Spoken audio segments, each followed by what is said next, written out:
সেদিন অমাবস্যা ছিল। পুরো গ্রাম অন্ধকার ছিল। গ্রামের জমিদারের বাড়ি থেকে তার চাকর শীনা বাজাতে থাকে। এই শুনে গ্রামের মহিলারা ঘর থেকে বেরিয়ে আসে আর নিজেদের নিজেদের ঘরের সামনের দোরগোড়ায় দাঁড়িয়ে পড়ে। মহিলাদের এক হাতে ছুরি, অন্য হাতে এক গ্লাস চাল নিয়ে দাঁড়িয়ে থাকে। বাবা রমেশ, আমাদের কাজের লোক মণিকে ডাকো তো। রমেশ, তুমি ওই পুজোর পাত্রটা মণির মাথার উপর রাখো। মণি, হরি নামে যে নতুন কাজের লোকটা এসেছিল তাকে সঙ্গে নিয়ে যাও, তবে সাবধানে। ঠিক আছে বাবু। মণি মাথায় ঘোড়া নিয়ে চলতে থাকে, হরিও পাশে পাশে চলতে থাকে। দুজনেই জমিদারের বাড়ি থেকে বেরিয়ে এসে একটা ঘরের সামনে দাঁড়িয়ে পড়ে। বৈদেহী, নৈবেদ্য। জয় মা! এইরকম বলে ছুরি দিয়ে নিজের হাত কেটে সেই রক্ত ওই ঘড়ার মধ্যে দিতে থাকে। সেই সঙ্গে এক গ্লাস চালও সেই ঘড়ায় দিয়ে দেয়। এই রকম ভাবেই জয় মা বলতে বলতে নিজেদের ঘরে চলে যায়। হরি এইসব কিছু দেখে অবাক হয়ে যায় আর জিজ্ঞেস করে, কি হচ্ছে? ভাই, রক্ত, ভাত, কলসি এসব দিয়ে কি করছো? তোমার গ্রামের মানুষ না বড় অদ্ভুত। আপনি তো পাশের গ্রামে থাকেন, তাই হয়তো এসব দেখে আপনার অদ্ভুত লাগছে। প্রতি অমাবস্যায় আমাদের গ্রামে এমনটা হয়।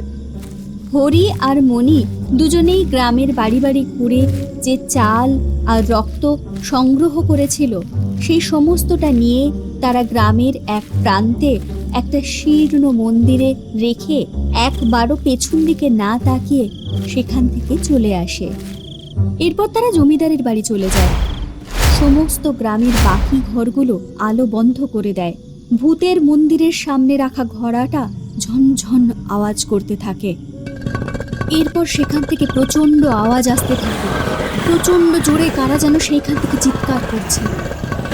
হঠাৎ করে ঘোড়াটা খেটে যায়, কিন্তু সেখান থেকে এক ফোঁটাও রক্ত বা একদানাও চাল দেখতে পাওয়া যায় না। মন্দিরের ভেতর থেকে অট্টহাসি আসতে থাকে। সেই হাসি শুনে মণি জমিদারের সঙ্গে এসে শিঙা বাজাতে থাকে। শিঙার আওয়াজ শুনে গ্রামের সমস্ত লোক নিজের ঘর থেকে বাইরে এসে জয় বৈদেহী, জয় বৈদেহী, জয় বৈদেহী, জয় জয় বৈদেহী, জয় বৈদেহী, জয় বৈদেহী, জয় বৈদেহী, জয় বৈদেহী, জয় বৈদেহী, জয় বৈদেহী। হরি মন্দিরের পাশ থেকে সেই সময় যায়। হঠাৎ করে দেখতে পেল যে সেই ঘোড়াটা ফেটে গেছে এবং তার ভেতর থেকে এক ফোঁটাও রক্ত বা চাল কোনো কিছুই বাইরে পড়ে নেই। মণি ভাই, সেই মন্দিরে কি কোনো দেবী নেই? ওই কলসিটা নিজে থেকে কিভাবে ভেঙে গেল? তোমার গ্রামের রহস্যর কথা বলো না আমায়। তাহলে শোনো হরিশ, আমাদের গ্রামের গল্প আমাদের দেবীর গল্প।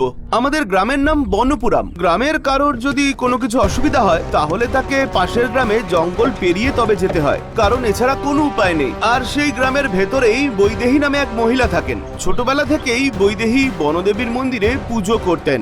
বৈদেহী হলো গ্রাম প্রধান গোমুখের মেয়ে। সমস্ত গ্রামবাসী বিশ্বাস করে যে বৈদেহীর ঐশ্বরিক ক্ষমতা আছে। তাই একদিন, বাবা, আমি মন্দিরে যাচ্ছি, আমি আর কোনোদিন ফিরে আসবো না, তুমি একটু ভাইয়ের খেয়াল রেখো। মা, এসব কি সিদ্ধান্ত নিলে? আমি তোমার সন্তান, তোমার ভালো, এই গ্রামের ভালো করা আমার জীবনের লক্ষ্য। আমি গ্রামকে বাঁচাতে চাই। এই কথা শুনে গ্রামের সবাই মন্দিরে পৌঁছে গেল।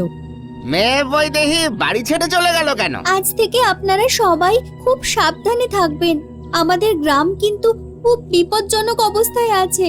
আমি আমার নিজের জীবন দিয়ে সেই বিপদ থেকে গ্রামকে বাঁচিয়ে নেব। কিছুদিন পরে দুজন লোক জঙ্গলের ভেতরে যায় কাঠ কাটার জন্য, কিন্তু তারা আর সেখান থেকে ফিরে আসে না। তাদের পরিবারের সবাই বৈদেহীর কাছে আসে এবং সমস্ত কথা খুলে বলে। বিপদ আমাদের গ্রামের সীমানায় চলে এসেছে। ওই ভয়ানক লোকেদের নজর আমাদের গ্রামের উপরে আছে। সবার বিপদ হতে পারে। আমার কাজ শুরু হয়ে গেছে। কাল অমাবস্যা, আপনারা প্রত্যেকে এইখানে থাকবেন সারা রাত। অমাবস্যার রাত বৈদেহী ধ্যান করছে আর সমস্ত গ্রামের লোকেরা তার চারপাশে বসে আছে। হঠাৎ হাওয়ায় উঠতে দেখা যায় ওই দুটো মৃত মানুষের আত্মাকে, এবং সেই মন্দিরের ভেতরে প্রবেশ করে যায় তারা। একটি জ্বলন্ত শরীর মন্দিরের কাছে চলে আসে।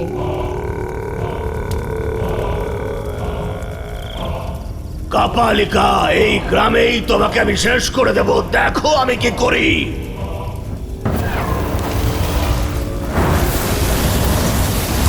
শোনো, আমি থাকাকালীন তুমি কিছুতেই আমার গ্রামে প্রবেশ করতে পারবে না। তুমি কারুর কোনো ক্ষতি করতে পারবে না, তাহলে আমি তোমাকে শেষ করে দেব। তুমি আমাকে থামাবে? শোনো কাপালিকা, আমি তোমার শেষ দেখে ছাড়বো। সবাই মন্দিরের সামনে দাঁড়িয়ে দেখলো সেই দীপজ্বলা সেখানে দাঁড়িয়ে থাকতে পারল না, এবং সেখান থেকে সে উবে গেল এবং গ্রামের বাইরে চলে গেল, এবং সেখান থেকে ভূতেদের গ্রামের ভেতরে পাঠাতে লাগলো। কিছুক্ষণ পরে সেখান থেকে একটা চিমনি ভূত আগুনের গোলার মতো গ্রামের ভেতরে ঢুকে এলো আর একজন মহিলার শরীরে প্রবেশ করে গেল। হঠাৎ করে সেই মহিলার সমস্ত গা জ্বলতে শুরু করলো। সে জ্বলতে জ্বলতে চিৎকার করতে লাগলো এবং সে চিৎকার করতে করতে মরে গেল। এইভাবে চিমনি ভূতেরা বিভিন্ন মানুষের মধ্যে ঢুকতে লাগলো। আরো 3 জনের মধ্যে প্রবেশ করলো এবং তাদের ভূতে পরিবর্তন করে তাদের জ্বালিয়ে পুড়িয়ে শেষ করে দিল। বৈদেহী দাঁড়িয়ে পড়ে হাওয়াতে ভস্য ছিটিয়ে দেয়। ওই ভস্য গ্রামের চারপাশে রক্ষা কবচ হিসেবে কাজ করতে শুরু করে। বৈদেহী ওই মৃত 4 মানুষের আত্মাকে মন্দিরের ভেতরে নিয়ে আসে। মা বনদেবী, তুমি আমাদের সকলের মা, তুমি সবাইকার রক্ষা করো মা, তুমি এদের সবার রক্ষা করো, এদের জন্য আমি যা খুশি করতে পারি। হঠাৎ করে বনদেবীর মূর্তি গায়েব হয়ে গেল।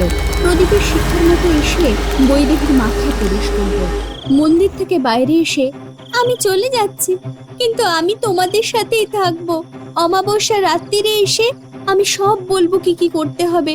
তোমরা কেউ ভয় পেও না, তোমরা যেও না, বৈদেহী মা তুমি যেও না, তোমাকে আমরা খুব ভালোবাসি।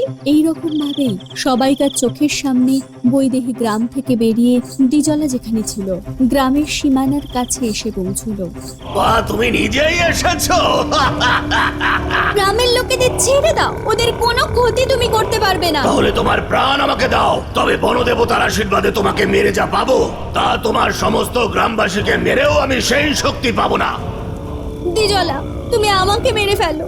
দ্বিজলা বড় তলোয়ার নিয়ে হাড়ি কাটে বৈদেহীর মাথা রেখে এক কোপে সেটাকে আলাদা করে দেয়। হঠাৎ করে বিদ্যুৎ চমকে ওঠে, রক্তের বৃষ্টি শুরু হয়ে যায়। জয় বৈদেহী, জয় বৈদেহী, জয় বৈদেহী, জয় বৈদেহী।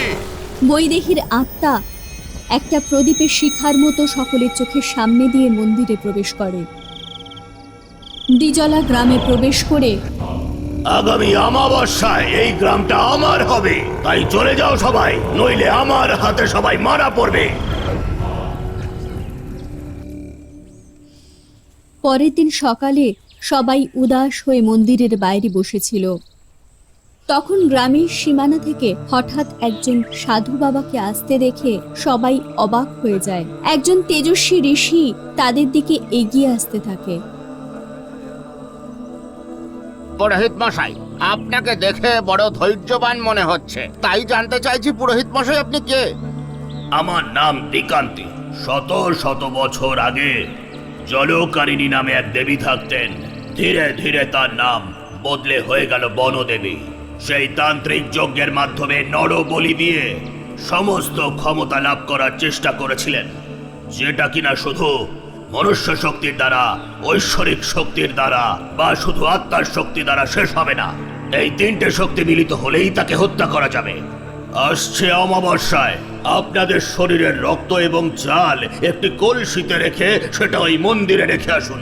তখন মনুষ্য শক্তি, আত্মার শক্তি, জলকারিণীর শক্তি, এই 3 শক্তি মিলিত হয়ে জল শক্তিতে পরিণত হবে, যেটা দ্বিজলাকে শেষ করে দেবে। বৈকান্তির কথা শুনে সবাই সেই মন্দিরে ঘোড়াটাকে রেখে যে যার নিজের ঘরে চলে যায়।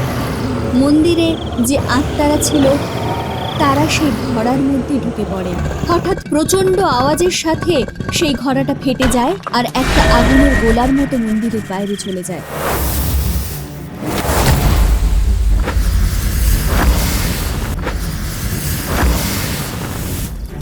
হঠাৎ করে আগুনের শিখা উদ্ভূত হয়ে সেখান থেকে আগুনের গোলা ছুটে বেরোয় আর বীজওয়ালাকে ধ্বংস করে দেয়।